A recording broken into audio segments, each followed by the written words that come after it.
ಜಾತಿ ಗಣತಿಗೆ ಇನ್ನೊಂದೇ ದಿನ ಬಾಕಿ. ನಾಳೆ ಬೆಳಗಾದ್ರೆ ಸಾಮಾಜಿಕ, ಆರ್ಥಿಕ ಮತ್ತು ಶೈಕ್ಷಣಿಕ ಸಮೀಕ್ಷೆ ಶುರುವಾಗುತ್ತೆ. ಆದರೆ ಈ ಕ್ಷಣದವರೆಗೂ ಲಿಂಗಾಯತ ಸಮುದಾಯಕ್ಕೆ ಏನೆಂದು ಬರೆಸಬೇಕು ಅನ್ನೋ ಗೊಂದಲ ಕಾಡ್ತಾ ಇದೆ. ಒಗ್ಗಟ್ಟು ಎನ್ನುತ್ತಲೇ ಒಬ್ಬೊಬ್ಬರು ಒಂದೊಂದು ನಿಲುವು ತಳೆದಿದ್ದಾರೆ.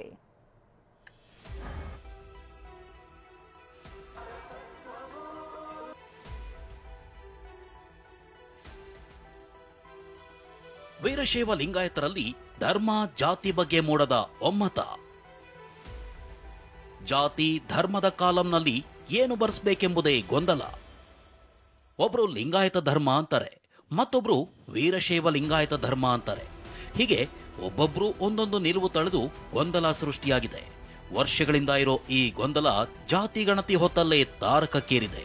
ಹುಬ್ಬಳ್ಳಿಯಲ್ಲಿ ನಡೆದ ಏಕತಾ ಸಮಾವೇಶದ ಉದ್ದೇಶವೇ ವೀರಶೈವ ಲಿಂಗಾಯತ ಎಲ್ಲ ಒಂದೇ ನಿಲುವಿಗೆ ಬದ್ಧವಾಗಿರಬೇಕು ಅನ್ನೋ ಕಾರಣಕ್ಕೆ. ಆದ್ರೆ ಅದೇ ಸಭೆಯಲ್ಲೇ ಭಿನ್ನ ನಿಲುವು ವ್ಯಕ್ತವಾಗಿದೆ. ಹಾಗಾದ್ರೆ ಯಾರ್ಯಾರ ನಿಲುವು ಏನು ಅನ್ನೋದನ್ನ ಒಂದೊಂದಾಗಿ ತೋರಿಸ್ತೀವಿ ನೋಡಿ.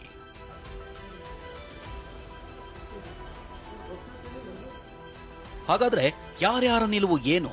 ಪಂಚಪೀಠ, ವಿರಕ್ತ ಮಠ, ಬಸವ ಬಳಗ, ಪಂಚಮಸಾಲಿ ಲಿಂಗಾಯತರ ವಾದವೇನು? ಅದನ್ನೇ ಪಿನ್ ಟು ಪಿನ್ ತೋರಿಸ್ತೀವಿ ನೋಡಿ. ಲಿಂಗಾಯತರಲ್ಲಿ ಏನು ಬರೆಸಬೇಕು ಅನ್ನೋ ಬಗ್ಗೆ ಪಂಚಪೀಠದ ಶ್ರೀಗಳು ಧರ್ಮದ ಕಾಲಂನಲ್ಲಿ ಹಿಂದೂ ಅಂತ ಬರೆಸಿ, ಜಾತಿ ಕಾಲಂನಲ್ಲಿ ನಿಮ್ಮ ಜಾತಿ ಬರೆಸಿ ಅಂತಿದ್ದಾರೆ. ಇದೇ ವಿಚಾರವನ್ನ ಸಮಾವೇಶ ಮುಗಿದ ಬಳಿಕ ರಂಭಾಪುರಿ ಶ್ರೀಗಳು ಮಾಧ್ಯಮಗಳ ಮುಂದೆ ಹೇಳಿದ್ರು. ಅದಕ್ಕೆ ಕಾರಣವನ್ನು ನೀಡಿದ್ದ ಶ್ರೀಗಳು ಪ್ರತ್ಯೇಕ ಧರ್ಮಕ್ಕೆ ಮಾನ್ಯತೆ ಸಿಗದ ಕಾರಣ ಹಿಂದೂ ಅಂತಾನೆ ಬರೆಸಿ ಅಂದ್ರು. ಧರ್ಮದ ಇದರಲ್ಲಿ ಹಿಂದೂ ಅನ್ನೋಂಥದ್ದು ಬರ್ತದೆ. ಈಗಾದರೂ ಅದನ್ನೇ ಬರೀಬೇಕು, ಧರ್ಮ ಹಿಂದೂನೇ ಬರ್ತದೆ. ಅಲ್ಲ, ಪ್ರತ್ಯೇಕ ಧರ್ಮ ಆದಾಗ ಬರೀಲಿ. ಈಗ ಮಾನ್ಯತೆನ ಕೊಟ್ಟಿಲ್ಲ ಕೇಂದ್ರ ಸರ್ಕಾರ. ಮಾನ್ಯತೆ ಕೊಟ್ಟಲ್ಲೇ ಈಗ ನಾವು ಬರೆದ್ರೆ ಅದು ವೇಸ್ಟ್ ಆಗತ್ತೆ. ಹುಬ್ಬಳ್ಳಿ ಸಮಾವೇಶದಲ್ಲಿ ವಿರಕ್ತ ಮಠಗಳ ಮಠಾಧೀಶರು ಭಾಗಿಯಾಗಿದ್ರು. ಈ ಸ್ವಾಮೀಜಿಗಳು ಭಿನ್ನಾಭಿಪ್ರಾಯ ವ್ಯಕ್ತಪಡಿಸಿದ್ದಾರೆ.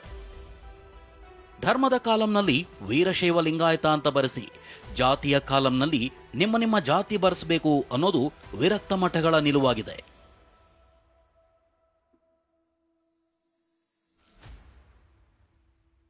ಇನ್ನು ಅಖಿಲ ಭಾರತ ವೀರಶೈವ ಮಹಾಸಭಾ ಇತರೆ ಧರ್ಮದ ಕಾಲಂನಲ್ಲಿ ವೀರಶೈವ ಲಿಂಗಾಯತ ಅಂತ ಬರೆಸುವಂತೆ ಸೂಚಿಸಿತು. ಆದ್ರೆ ಸಮಾವೇಶದ ಬಳಿಕ ಧರ್ಮದ ವಿಚಾರದಲ್ಲಿ ಮಹಾಸಭಾ ನಿಲುವು ಬದಲಿಸಿದಂತೆ ಕಾಣ್ತಿದೆ. ಧರ್ಮ ಬರೆಸೋ ಬಗ್ಗೆ ಜನರ ವಿವೇಚನೆಗೆ ಬಿಟ್ಟಿದೆ. ಜಾತಿ ಕಾಲಂನಲ್ಲಿ ವೀರಶೈವ ಲಿಂಗಾಯತ, ಉಪಜಾತಿಯಲ್ಲಿ ಏನಿದೆಯೋ ಅದನ್ನ ಬರೆಸಿ ಅಂತ ಮಹಾಸಭಾ ಹೇಳಿದೆ. ತಮ್ಮ ಜಾತಿಯ ಕಾಲಂನಲ್ಲಿ ಲಿಂಗಾಯತ ಅಥವಾ ವೀರಶೈವ ಬರೆಸಬೇಕು ಅನ್ನುವಂಥದ್ದು ನಾವು ಸೂಚನೆಯನ್ನು ಕೊಟ್ಟಿದ್ದೇವೆ. ಅವರು ಪ್ರಸ್ತಾವನೆ ಕೇಂದ್ರ ಸರ್ಕಾರಕ್ಕೆ 2-3 ಸಲ ಕಳಿಸಿದ್ದಾರೆ. ಆ ಪ್ರಸ್ತಾವನೆಗೆ ಇನ್ನೂ ಮನ್ನಣೆ ಸಿಕ್ಕಿಲ್ಲ. ಪ್ರತ್ಯೇಕ ಧರ್ಮ ಸರ್ಕಾರ ಗುರುತಿಸಿಲ್ಲ ಅನ್ನುವಂತ ದೃಷ್ಟಿಯಿಂದ ಧರ್ಮದ ಕಾಲಂನಲ್ಲಿ ತಮ್ಮ ವಿವೇಚನೆಗೆ, ಆತ್ಮಸಾಕ್ಷಿಗೆ ಬಿಟ್ಟಿದ್ದೇವೆ. ಇದೆಲ್ಲ ಒಂದ್ ಕಡೆ ಆದ್ರೆ ಪ್ರತ್ಯೇಕ ಲಿಂಗಾಯತ ಧರ್ಮಕ್ಕಾಗಿ ಬಸವ ಬಳಗ ಹೋರಾಟ ನಡೆಸ್ತಿದೆ. ಇವರು ಲಿಂಗಾಯತ ಅನ್ನೋದು ಧರ್ಮ ಅಂತ ವಾದ ಮುಂದಿಡ್ತಿದ್ದಾರೆ.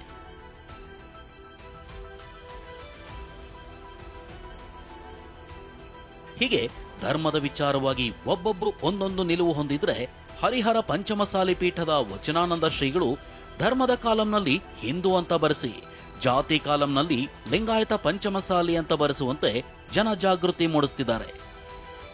ಮನೆ ಮನೆಗೆ ಭೇಟಿ ನೀಡಿ ಸಂದೇಶ ನೀಡಿದ್ದಾರೆ. ನಡೆದಿರುತ್ತ ಸಮಾವೇಶಕ್ಕೂ ಪಂಚಮಸಾಲಿ ಸಮುದಾಯಕ್ಕೂ ಯಾವುದೇ ಒಂದು ಸಂಬಂಧ ಇಲ್ಲ. ಅವರು ರಾಜಕೀಯ ನಾಯಕರು, ಅವರು ವೀರಶೈವ ಲಿಂಗಾಯತ ಅಭಿವೃದ್ಧಿ ನಿಗಮದ ಅಧ್ಯಕ್ಷರಾಗಿ ಹೋಗಿದ್ದಾರೆ. ಆದರೆ ಅದಕ್ಕೂ ಇದಕ್ಕೂ ಯಾವುದೇ ಸಂಬಂಧ ಇಲ್ಲ. ಕರ್ನಾಟಕ ರಾಜ್ಯ ವೀರಶೈವ ಲಿಂಗಾಯತ ಪಂಚಮಸಾಲಿ ಸಂಘ, ನಮ್ಮ ರಾಜ್ಯಾಧ್ಯಕ್ಷರು ನಾವು 16 ಜಿಲ್ಲೆಗೆ ಪ್ರವಾಸ ಮಾಡಿ ಜನಗಳ ಅಭಿಪ್ರಾಯ ತೆಗೆದುಕೊಂಡು ನಾವು ಮಠದಲ್ಲಿ ಕೂತ್ಕೊಂಡು ಹೇಳಿಲ್ಲ. ಇದನ್ನ ಅಭಿಪ್ರಾಯನ ಜನಗಳ ಹತ್ತಿರ ಹೋಗಿ ವಿಡಿಯೋಗಳನ್ನ ರೆಕಾರ್ಡ್ ಮಾಡಿಕೊಂಡು ದಾಖಲಾತಿನ ಬರೆಸ್ಕೊಂಡು ಕೊನೆಗೆ ಒಂದು ಒಮ್ಮತ ನಿರ್ಧಾರ ಬಂದಿದ್ದು, ಧರ್ಮದ ಕಾಲಂನಲ್ಲಿ ನಾವು ಹಿಂದೂ, ಜಾತಿ ಕಾಲಂನಲ್ಲಿ ಲಿಂಗಾಯತ ಪಂಚಮಸಾಲಿ. ಕೂಡಲ ಸಂಗಮ ಪಂಚಮಸಾಲಿ ಪೀಠದ ಜಯ ಮೃತ್ಯುಂಜಯ ಶ್ರೀಗಳು ಕೂಡ ಲಿಂಗಾಯತ ಪಂಚಮಸಾಲಿ ಅಂತ ಬರೆಸುವಂತೆ ಸಂದೇಶ ನೀಡಿದ್ದಾರೆ. ನಾನು ಸ್ಪಷ್ಟವಾಗಿ ನಮ್ಮ ಸಮಾಜ ಕಾರ್ಯ ಕೊಟ್ಟೇನೆ. ಎಲ್ಲರೂ ಜಾತಿ ಕಾಲಂನಲ್ಲಿ 0868 ಅಂತ ಹೇಳಿ ಲಿಂಗಾಯತ ಪಂಚಮಸಾಲಿ ಅಂತಾನೆ ಬರೆಸ್ಬೇಕಂತ ಹೇಳಿ. ಮತ್ತು ಉಪಜಾತಿ ಕಾಲಂ, ನಮ್ಮಲ್ಲಿ ಉಪಜಾತಿಗಳು ಇಲ್ಲೇ ಇಲ್ಲ, ಹಾಗಾಗಿ ಲಿಂಗಾಯತ ಪಂಚಮಸಾಲಿ ಅಂತ ಬರೆಸ್ತೀನಿ. ಇದೆಲ್ಲದರ ನಡುವೆ ಮಂಗಳವಾರ ಸಭೆ ನಡೆಸಿದ್ದ ಬಿಜೆಪಿ ಲಿಂಗಾಯತ ನಾಯಕರು ಧರ್ಮ ಹಿಂದೂ, ಜಾತಿ ಲಿಂಗಾಯತ ಅಂತ ಬರೆಸೋ ಬಗ್ಗೆ ನಿರ್ಧಾರ ತೆಗೆದುಕೊಂಡಿದ್ರು. ಸಭೆ ಬಳಿಕ ಈಶ್ವರ್ ಖಂಡ್ರೆ ಅವರನ್ನು ಭೇಟಿ ಮಾಡಿ ತಮ್ಮ ನಿಲುವು ತಿಳಿಸಿದ್ರು. ಕರ್ನಾಟಕದಲ್ಲಿ ಜಾತಿ ಗಣತಿ ಕಿಚ್ಚು, ಒಕ್ಕಲಿಗರ ಒಗ್ಗಟ್ಟು.